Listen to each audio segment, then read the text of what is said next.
बोलो गौरंगा। हमारे परम आराध्य गुरु महाराज बहुत सुंदर एक बात कहते थे। वो कहते थे, अगर कभी ऐसा मानो परम भगवान ब्रजेंद्र नंदन श्याम सुंदर श्री कृष्ण मोर मुकुट बंसी वाले परम भगवान, ठीक है, ध्यान से सुन रहे हैं ना, परम भगवान श्याम सुंदर श्री कृष्ण आपके सामने प्रकट हो जाए, मान लीजिए, और साथ साथ गौर सुंदर भी, गौरंग महाप्रभु भगवान दो रूप में प्रकट हो जाए, एक श्याम सुंदर और एक गौर सुंदर, तो बताइए आप में से किसको चुनेंगे? कितने लोग श्री कृष्ण को चुनेंगे? हाथ उठाओ। कन्हैया लाल जो मोर मुकुट बंसी वाले, ठीक है। कितने लोग श्री चैतन्य महाप्रभु को चुनेंगे? हाथ उठाओ। अरे इलेक्शन तो हुआ ही नहीं, वोट जीत गए आप लोग। अब तो मई में इलेक्शन होगा, अप्रैल मई में। महाप्रभु के लिए इतने संख्या में हाथ उठाए आप लोग, तो जानते हैं जब पूज्य गुरु महाराज ऐसे कह रहे थे कि अगर ऐसे कभी मानव हमारे समक्ष से प्रकट हो जाएं स्वयं भगवान श्री कृष्ण और उन्हीं के ही स्वरूप, अभिन्न स्वरूप श्री चैतन्य महाप्रभु प्रकट हो जाए, तो हम एक नहीं दोनों हाथ ऊपर उठा कर कहेंगे गौरंगा गौरंगा। हम तो बस कलयुग के जो ये कीड़े हैं, हमारे लिए केवल एक ही आधार है, वो है श्री श्री गौर नित्यानंद। ऐसा क्यों? ऐसा क्यों? आखिर क्या ऐसा विशेषता है कि अयोध्यापति श्री राम, नृसिंह भगवान, साक्षात परम ब्रह्म परात्पर परमेश्वर परब्रह्म श्री जगन्नाथ श्री कृष्णचंद्र, इनसे भी ये विशेष अवतार, ये विशेष स्वरूप, ये क्या है? इसमें विशेषता है कि सभी भक्त इनको ही चुनेंगे। यही प्रसंग है, विषय वस्तु यही है, इसी को ही हमें 3 दिन तक श्रवण करना है। क्या विशेषता है इसमें? देखिए, आपने मत्स्य अवतार सुना, कच्छप अवतार सुने, हम वराह अवतार सुने, नृसिंह अवतार, परशुराम अवतार, श्री राम अवतार, बलराम, बुद्ध, कल्कि अवतार सुने, लेकिन गोल्डन अवतार क्या होता है? गोल्डन अवतार पिघले हुए सोने के समान जिनका रंग है। अरे गोरा व्यक्ति किसको पसंद नहीं आएगा? अगर एक गोरा व्यक्ति, चाहे स्त्री या पुरुष चलते हैं तो 10 पीछे मुड़ मुड़ के देखते हैं, है ना? और मान लीजिए कि साक्षात 7 फुट ऊंचाई और दोनों हाथ ऊपर उठाते 9 फुट हो जाएंगे। कभी मायापुर, आप लोग मायापुर जा रहे हैं, मैं सुना, मायापुर में जाके देखिए कितने सुंदर दिखते हैं, गौर सुंदर। हाइट था 7 फीट और दोनों हाथ ऊपर उठा देंगे तो 9 फुट। इतने लंबा चौड़ा साक्षात महापुरुष, ऐसे गोरे स्वरूप को देख के कौन आकर्षित नहीं होगा? इसलिए पूरे सत्र में यही सुनेंगे कि आखिर गौर सुंदर, ये गोल्डन इनकारनेशन, जो गोल्डन अवतार कहते हैं, इसमें क्या विशेषता है? विशेषता ये भक्तों, हम त्रेता युग के नहीं हैं। कौन है? हाथ उठाओ। कोई एक हाथ उठा रहा है पीछे। आप में से कितने लोग द्वापर युग के हैं? हाथ उठाओ। कितने कलयुग के हैं? हाँ, जो त्रेता युग में उद्धार नहीं हो पाए, भगवान श्री रामचंद्र के साथ साकेत धाम नहीं जा पाए,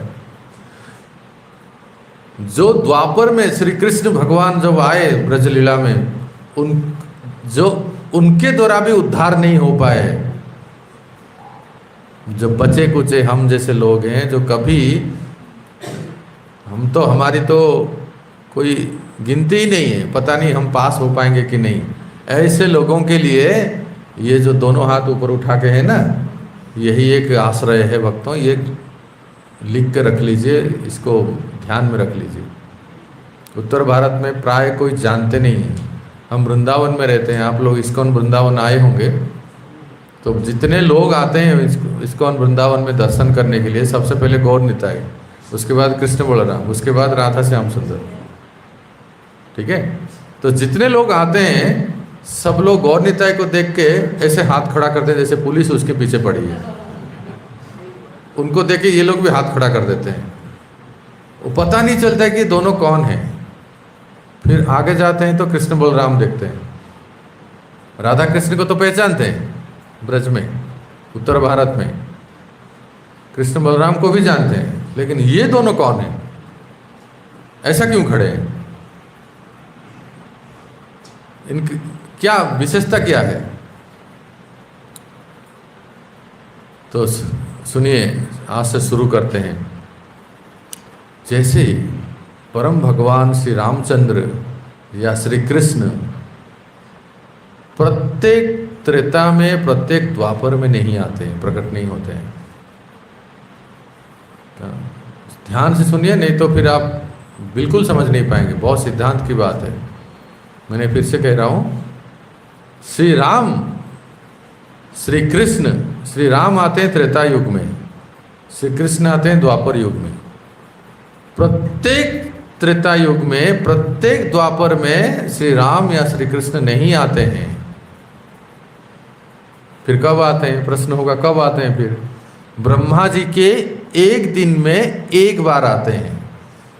और ब्रह्मा जी का एक दिन आपके एक दिन की तरह नहीं है। ये जो देख सत्य, त्रेता, द्वापर, कली 4 युग है ना, ये 1000 बार रिपीट होता है। कितनी बार? तब ब्रह्मा जी का एक दिन होता है।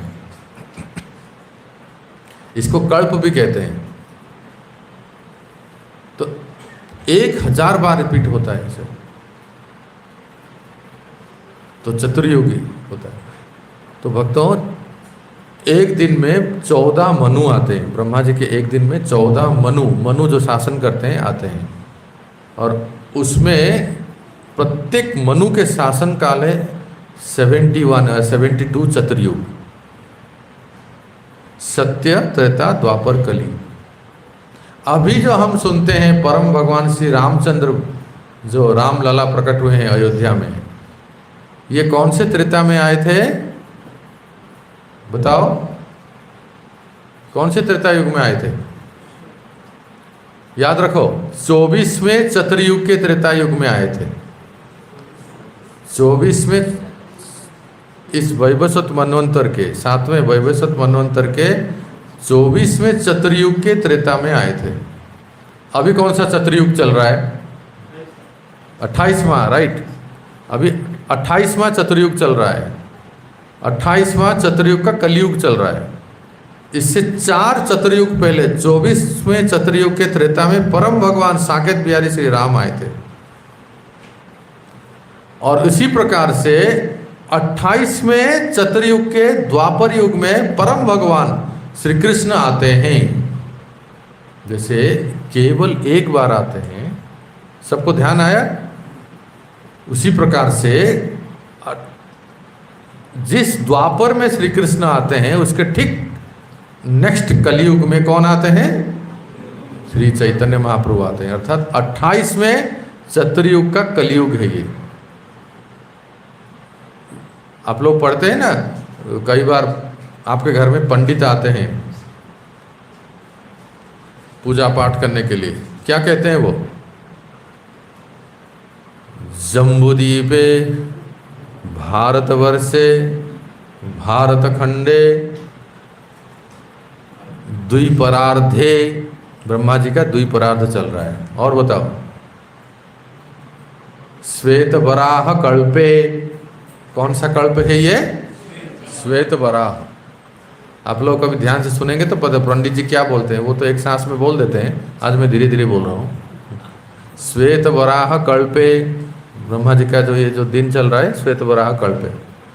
और वैवस्वत मन्वंतरे,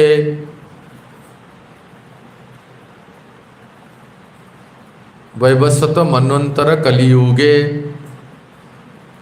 फिर ये अभी का जो समय है कि सन 2024 भारत खंडे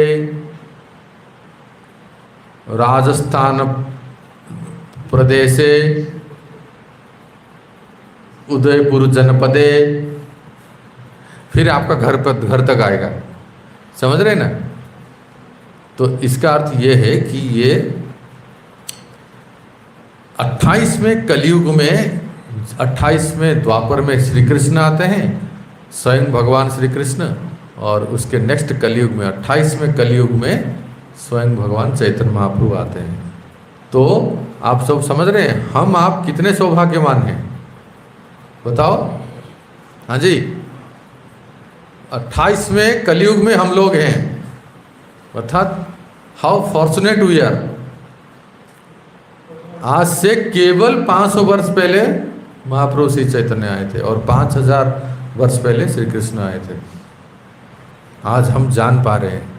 और 50-60 वर्ष पहले श्रील प्रभुपाद आए थे, है ना।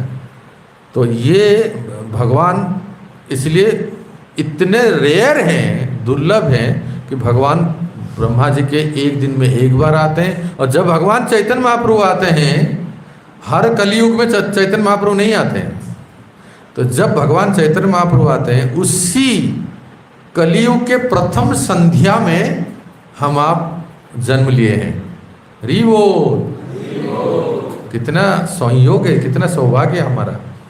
कलयुग अभी शुरू ही हुआ है, अभी से उत्पात मचा रहे हैं संसार में। हाँ, रसिया में जाके क्या आतंक मचा रहे हैं, देखो कितना घातक कार्य होता है। अभी कलयुग शुरू ही हुआ है भक्तों, 5,000-5,500 वर्ष हुआ है और अभी से ऐसी स्थिति है। इसी कलयुग के प्रथम संध्या में श्री चैतन्य महाप्रभु आते हैं। तो इसलिए हमें जानना चाहिए कितने सौभाग्यवान हैं हम लोग। अच्छा, एक तो ये है। दूसरी बात ये है, आप सब लोग स्कूल कॉलेज में इतिहास पढ़े होंगे, हिस्ट्री सब्जेक्ट था ना, था। तो हिस्ट्री सब्जेक्ट में हमने चैतन्य महाप्रभु के बारे में क्या पढ़े, कौन बताओ, याद करो। हिस्ट्री सब्जेक्ट में चैतन्य महाप्रभु था ही नहीं आपके, हमारे स्कूल में था। जानते हैं क्या था? 1500 सदी में भारतवर्ष में भक्ति धर्म का खूब प्रचार हुआ था। उसमें उत्तर भारत में मीराबाई, राजस्थान में, और गुरु नानक, महाराष्ट्र में तुकाराम जी, नामदेव, ऐसे ऐसे ऐसे ऐसे कहते कहते बंगाल में चैतन्य महाप्रभु प्रकट हुए थे। ऐसा हम पढ़े थे हिस्ट्री में। तो दुनिया वाले क्या जानते हैं कि चैतन्य महाप्रभु एक संत हैं, एक भक्त हैं, जो भक्ति धर्म का प्रचार करने आए थे। ईमानदारी से आप लोग बोलिए, कितने लोग जानते थे या जानते हैं, या इस्कॉन आने से पहले, भक्ति मार्ग में आने से पहले कितने लोग जानते थे कि चैतन्य महाप्रभु स्वयं भगवान है? कोई नहीं, एक भी व्यक्ति नहीं। देखो यही स्थिति है हमारी, कोई नहीं। बंगाल उड़ीसा में जन्म होने वाले भी शायद यही कहते हैं कि एक संत थे। कोई बंगाली है? आप बंगाली हैं? चैतन्य महाप्रभु क्या थे? एक संत है। देखो, हाँ, यही कहते हैं, एक भक्त है, एक संत है, भक्त है। स्वयं भगवान महाप्रभु स्वयं भगवान है, इसको कोई नहीं जानता। ये तो जब हम इस्कॉन में आए और शास्त्रों को पढ़े प्रमाण के साथ, तब पता चला कि जिस कलयुग, जिस द्वापर में भगवान श्री कृष्ण आते हैं, उसके बाद नेक्स्ट कलयुग में भगवान ही फिर से लौटते हैं। किस रूप में? महाप्रभु श्री चैतन्य। हरे कृष्णा हरे कृष्णा कृष्णा कृष्णा हरे हरे, हरे राम राम राम हरे हरे। तो श्री चैतन्य महाप्रभु कोई संत नहीं है, कोई भक्त नहीं है, साक्षात परम भगवान है। और साक्षात कृष्ण भी नहीं है। वो कौन है? हैं? एग्जैक्टली, राधा कृष्ण है वो साक्षात कृष्ण भी नहीं है। कौन है वो? राधा कृष्ण है। राधा रानी और कृष्ण अगर मिल जाते हैं तो क्या होते हैं? श्री चैतन्य गौरांग होते हैं। देखो भक्तों, जब जब भगवान आते हैं, शक्तिमान है ना भगवान, तो उनके साथ शक्ति भी आते हैं। श्री राम आए तो उनकी शक्ति कौन है? श्री राम जन्म हुए तो उनकी शक्ति का भी अलग से जन्म हुआ जनकपुरी में, मिथिला में। ठीक है। श्री कृष्ण कहाँ प्रकट हुए? ब्रज में, नंद गोकुल में। तो उनका शक्ति कौन है? राधा रानी। कहाँ प्रकट हुई? बरसाना रावल में, है ना। तो कृष्ण प्रकट अलग होते हैं, राधा रानी अलग प्रकट होते हैं, श्री राम प्रकट अलग होते हैं और सीता जी अलग से प्रकट होते हैं। शक्तिमान और शक्ति दोनों अलग अलग प्रकट होते हैं, पर कलयुग में शक्ति और शक्तिमान एक होके साथ में प्रकट होते हैं। वो है श्री चैतन्य महाप्रभु। ये विशेषता है कि शक्ति और शक्तिमान एक साथ मिलके प्रकट होते हैं। क्या क्या विशेषता है? विशेषता ये है भक्तों कि ये जो शरीर जो है, जो शरीर दिखता है ना, शरीर साक्षात कृष्ण है, कृष्ण ही है। कृष्ण आदि पुरुष है ना, तो पुरुष से चैतन्य महाप्रभु का शरीर कैसा है? पुरुष का शरीर है। पर दो विशेषताएं उसमें, उनका हृदय और उनका रंग। उनका हृदय और उनका रंग अर्थात जो वर्ण, वो राधा रानी का है। पुरुष कृष्ण है, साक्षात कृष्ण है, पर उनका हृदय क्या है? राधा रानी का हृदय है। और उनका कलर कैसा है? राधा रानी का कलर है, रंग, अंग कांति है। इसलिए इस अवतार का विशेषता ये है भक्तों कि प्रत्येक अवतार में भगवान से जब आते हैं, तो गीता में आप लोग पढ़ते हो ना कि भगवान जब आते हैं तो क्या करते हैं? क्या करते हैं? भगवान क्यों प्रकट होते हैं? यदा यदा ही, आगे बोलो,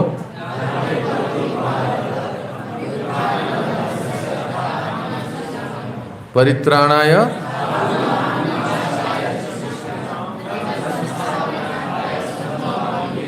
तो जब जब भगवान प्रकट होते हैं संसार में, दैत्यों का, असुरों का संहार करते हैं ना।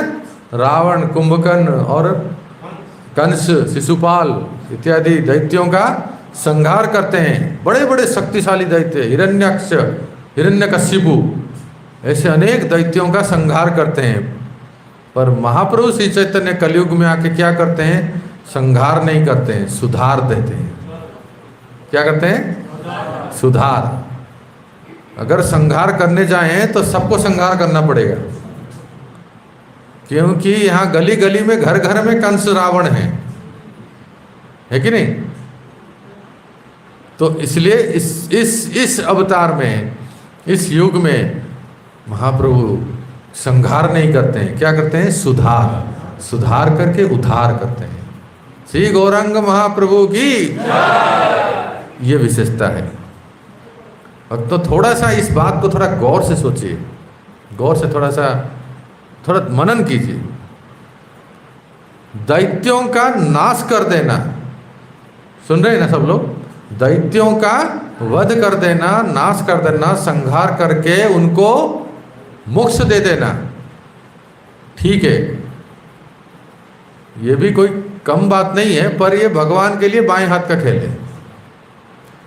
दैत्यों को, बड़े बड़े रावण, हिरण्यकशिपु, हिरण्याक्ष, कंस इत्यादि सबको युद्ध में परास्त करके उनको वध कर देना, ये भगवान श्री रामचंद्र प्रकट हुए और रावण, कुंभकर्ण आदि को वध कर दिए। उनका हत्या हो गया, उनका वध हो गया। पर जीते जी रावण ने कभी राम नाम ने कीर्तन नहीं किया। सुन रहे? जीते जी कभी रावण या कुंभकर्ण जैसे दैत्य राम नाम लेके कीर्तन नहीं किए। पर रावण और कुंभकर्ण दैत्यों को भगवान श्री राम ने वध कर दिया, उनको मोक्ष दे दिए। पर जीते जी कभी भगवान का नाम लेके कीर्तन नहीं किए। भगवान श्री रामचंद्र ने रावण कुंभकर्ण जैसे दैत्यों का वध कर दिया, पर सबरी की तरह प्रेम नहीं दिया। ठीक है, सबरी को जैसा प्रेम भक्ति मिला वैसा रावण कुंभकर्ण को मिला क्या? नहीं, उनको वध कर दिए। भगवान श्री कृष्ण प्रकट हुए, उन्होंने बड़े से बड़े दैत्य कंस, शिशुपाल, दंतवक्र, जरासंध इत्यादि बड़े बड़े दैत्यराजों को युद्ध में परास्त करके उनको वध कर दिया।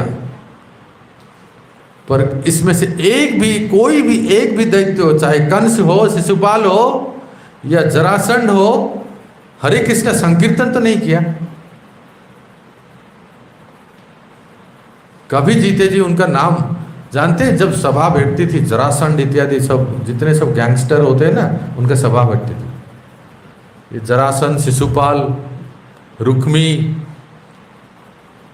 ये सब जो है ना, इनका जो मीटिंग होता था, जरासंध क्या कहता, उनका नेता था जरासंध।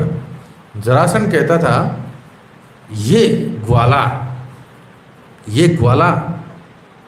मेरे दामाद का वध किया है। उसका दामाद कौन है? कंस। मेरे दामाद का वध किया है। ये नहीं कहता था कि इस दामाद कितना एक नंबर का अंडरवर्ल्ड डॉन था, ये नहीं कहता था वो। बस ये कहता मेरा दामाद का वध किया इसलिए इसको छोड़ेंगे नहीं।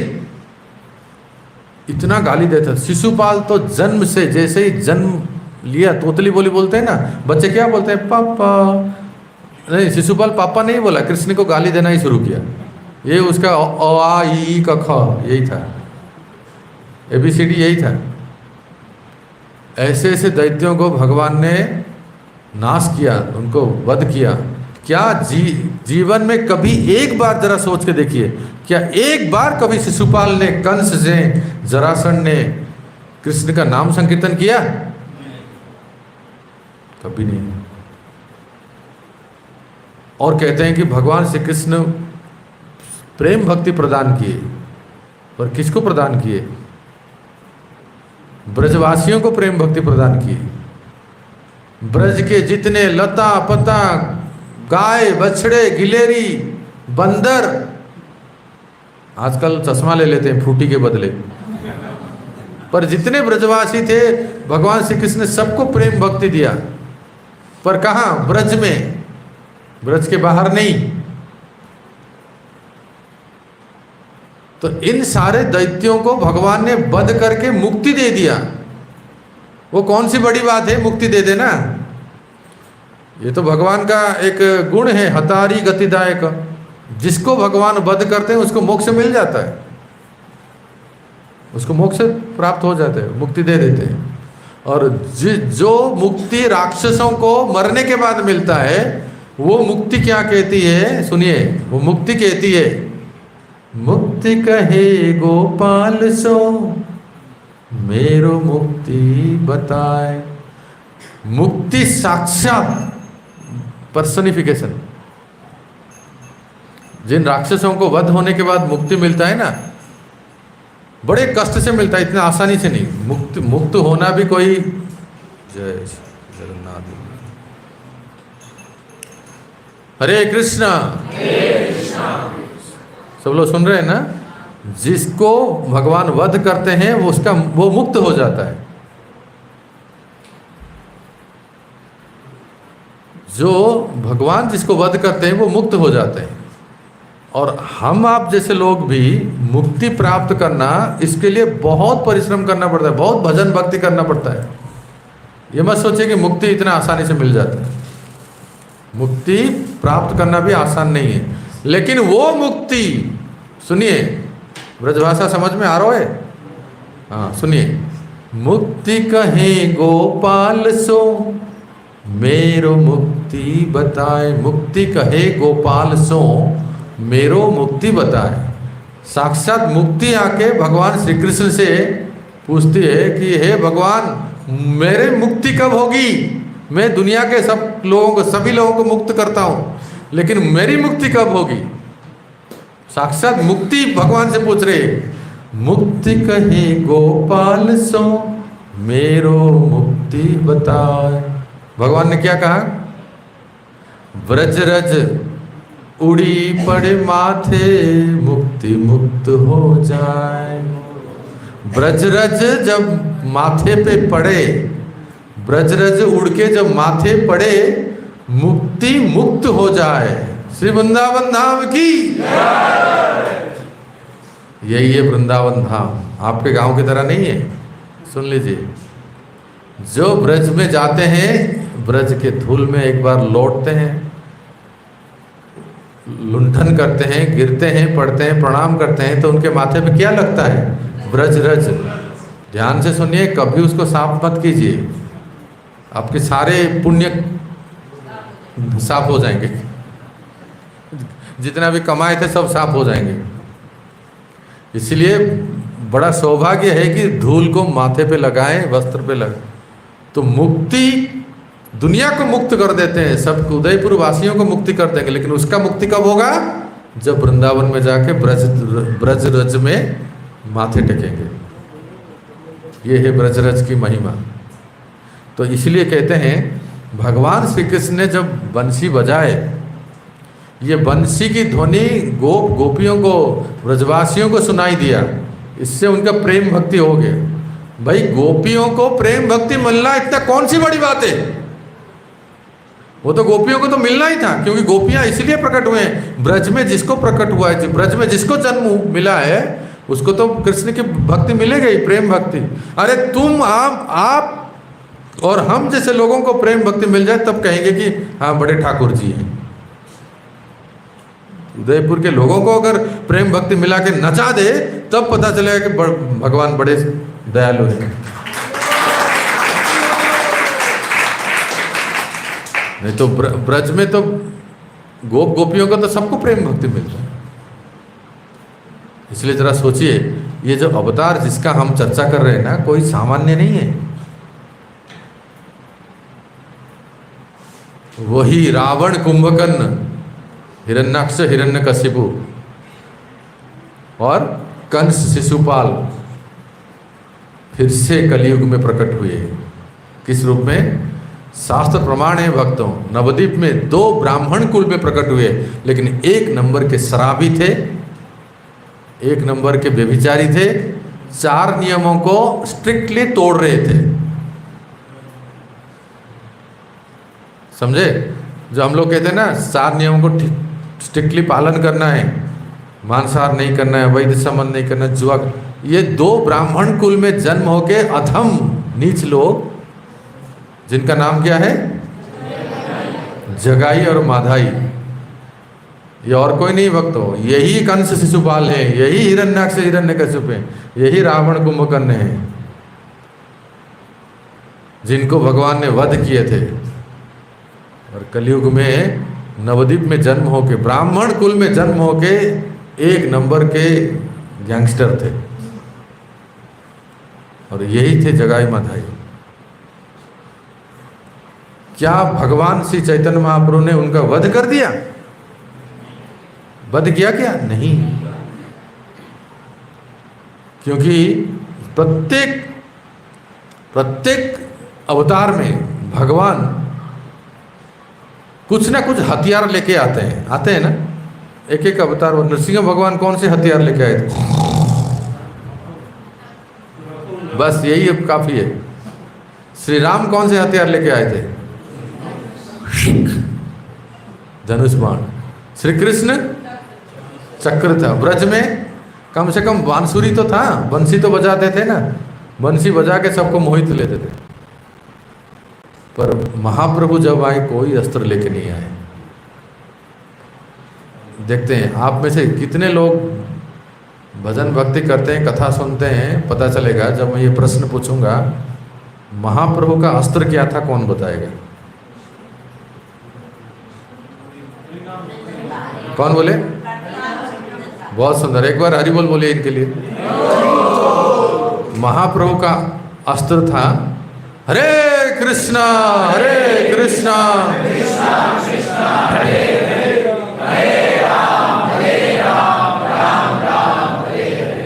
और एक दूसरा अस्त्र था, वो जानते हैं क्या है? वो ये है, देखने में इतने सुंदर दिखते थे महाप्रभु, इतने सुंदर, जिनका नाम ही गौर सुंदर। एक बार जो देख लेते थे ना, कितना हो बड़ा नास्तिक क्यों ना हो, अरे प्रकाशानंद सरस्वती जैसा प्रकांड मायावादी नास्तिक क्यों ना हो, एक बार जो महाप्रभु को देख लेते थे ना, पता नहीं उनके मन में क्या ऐसे चित्त बिल्कुल बदल जाता था। तो एक तो उनका सौंदर्य था, दूसरा था नाम संकीर्तन, और उनके साथ सांगोपांगास्त्र पार्षदम थे। उनके साथ कौन थे? नित्यानंद प्रभु। और कौन थे? हैं? अद्वैत प्रभु। और कौन? गदाधर। और आप लोग, हम सब गौर भक्त, यही उनका पार्षद थे। देख, राजा के सैनिक होते हैं ना, हम सब उनके सैनिक हैं, गौर पार्षद। उनका अस्त्र क्या था? नाम, और उनका अपना सौंदर्य।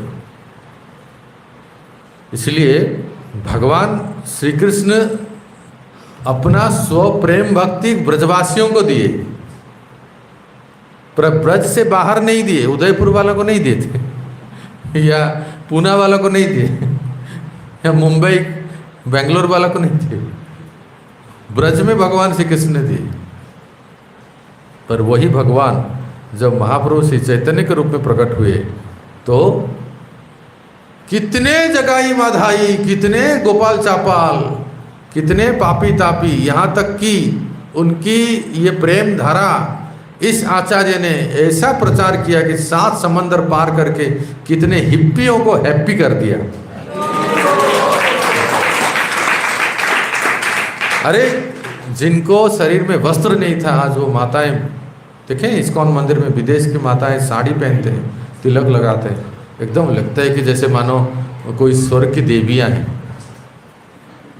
और पुरुष लोग धोती कुर्ता पहन के, इतना परिवर्तन, अद्भुत परिवर्तन।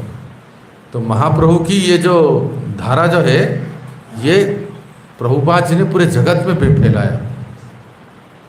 इसलिए ये अवतार बहुत विशेष है भक्त, बहुत विशेष है। एक उदाहरण देता हूँ, देखिए समझने के लिए उदाहरण सुनिए। जो लोग 9th के एग्ज़ाम दिए हैं स्कूल में, 9th 10th का बोर्ड एग्ज़ाम होता है, 12th का बोर्ड एग्ज़ाम होता है ना, आप सब लोग जानते हैं, जो लोग दिए हैं वो सब जानते हैं कितनी तैयारी करनी पड़ती है। बहुत रात दिन एक करके सब पढ़ते हैं। अभी मार्च में 10th का बोर्ड एग्ज़ाम, 12th, ये सब बोर्ड एग्ज़ाम में कंडीशन के आप जितना मेहनत करेंगे, जितने याद रख पाएंगे, उतना ही आप परीक्षा में लिख पाएंगे, राइट? लेकिन मेरा दूसरा प्रश्न सुनिए, जिनको याद ही नहीं होता है तो क्या करें? वो कैसे पास होंगे? हाँ? न सुन के भी याद नहीं होता है, लिख के उससे भी याद नहीं होता है। लिख लेते हैं, सब कुछ करते हैं, लिखते हैं, सुनते हैं, पढ़ते भी हैं, पर परीक्षा में याद ही नहीं होता है, कॉपी कर। हाँ? अच्छा, ये एक मिनट सुनिए। अब कल हमारा मान लो पेपर है, इस बंदे ने खूब पढ़ाई किया, ठीक है, बहुत पढ़ाई किया, याद किया, लिखा भी, सब कुछ किया, पर उसको पता है कि मुझे परीक्षा में बैठते ही मुझे याद ही नहीं होता है कुछ। अगर उस लड़के को, उस विद्यार्थी को परीक्षा से एक दिन पहले ये पता चल जाए क्वेश्चंस क्या आने वाले हैं, तो ऐसा कभी होता है क्या? कभी हुआ है ऐसा? यही मैं पूछ रहा हूँ मैं, समझ रहे ना? कुछ लोग समझ गए, ऐसा कभी होता है, मतलब आजकल हो रहा है, सुन रहे ना? मैं सुन के आश्चर्य हो गया। मेरा ये शरीर है ना, उड़ीसा से बिलोंग करता है, तो मेरे बड़े भाई का लड़का, भतीजा, वो मुझे बता रहा था कि उड़ीसा बोर्ड में 9th में भी बोर्ड एग्ज़ाम करते हैं, 10th में तो है ही, पर 9th में भी। मैं बिलीव नहीं कर पाया, कल लिटरेचर का पेपर है या मैथ का पेपर है, एक दिन पहले क्वेश्चन यूट्यूब में है। अरे बोल, हाँ, क्वेश्चन यूट्यूब में एक को पता चल गया तो तुरंत उसने शेयर कर दिया लिंक, और पूरा क्वेश्चन पेपर पूरा लीक हो गया। और सारे एक रात में सारे पेपर जो है इतना सर्कुलेट हो गया, मतलब समझ लीजिए कि यूट्यूब उतना कमाया होगा इस समय, सब लोग पूरा यूट्यूब में देख रहे हैं। और अगले दिन वही पेपर आया था परीक्षा में। जब मैं ये अभी की बात कह रहा हूँ, अभी इसी मार्च की बात कह रहा हूँ, ऐसा पेपर लीक हुआ। हाँ, पहले नहीं ऐसा होता था। अब बता, प्रशासन भी कुछ नहीं कर रहा है, अब हो गया तो हो गया, अब क्या करे। तो जरा सोचिए, मतलब ये घटना को तो सब जानते हैं, इस प्रकार से पेपर लीक होता है। तो ये जो पेपर लीक हो जाता है ना, उस समय किसी विद्यार्थी को पेपर मिल गया मान लो, तो किसी तरह से वो क्वेश्चन तो जान लिया ना, अभी क्वेश्चन तो जान लिया कि परीक्षा में क्या आएगा, बस उसको देख लिया, 2-4 बार पढ़ लिया, रट लिया, रट्टा मार दिया एकदम। और तो उसको पता है 1 नंबर ये आएगा, 2 नंबर ये आएगा, 3 नंबर ये आएगा, 4 नंबर ये आएगा, 5 नंबर, उसको पता है सीरियली क्वेश्चन ये आएगा, पूरी तरह से रट्टा मार दिया और एग्जाम में जाके लिख दिया, हो गया 90%। हरी बोल। ये जो कलयुग के हम लोग हैं ना, ऐसे ही है। अभी समझ गए मैं क्यों एग्जाम्पल दिया? याद नहीं होता है। हमारा स्थिति ऐसा है कि भागवतम में हमारा ग्लोरीफाई किया गया है। भागवतम प्रथम स्कंद में हम जैसे लोगों का गुणगान किया गया है। क्या कहते हैं कि मंदा सुमंद मतयो मंद भाग्य उपाधृतम। इस कलयुग के हम लोग कैसे होंगे? मंदा, एकदम डल माइंडेड है, बहुत ही डल है। किसमें? मंदिर में आने में, भक्ति करने में डल है। बाकी सब में अरे होशियार है, 1 नंबर के चालू हैं 420, क्या समझ रहे हैं? बाकी सब में होशियार है। बस भजन भक्ति करने में एक माला क्या उठा के, माला अजगर का सांप ही उठा लिया जाता, नाम से नहीं होगा। एक माला करो बैठ के, ना ना ना ये हमसे नहीं होगा। अरे तुमको माला दे रहे हैं, नाग कोबरा तो नहीं दे रहे ना, माला नहीं हाथ। भजन भक्ति करने में एकदम ढीले हैं। मंदा सुमंद मतयो मंद भाग्य, एकदम अनलकी, उपद्रत, ऑलवेज डिस्टर्ब, बात बात पर झगड़ा हो जाते, बात बात पर सहन नहीं होता है। तो ऐसे लोगों के लिए कृष्ण भी हाथ उठा दिए, हम तो नहीं कर पाएंगे भाई। रामचंद्र भी नहीं, कृष्ण भी नहीं, बस एक ही है। वो कौन है?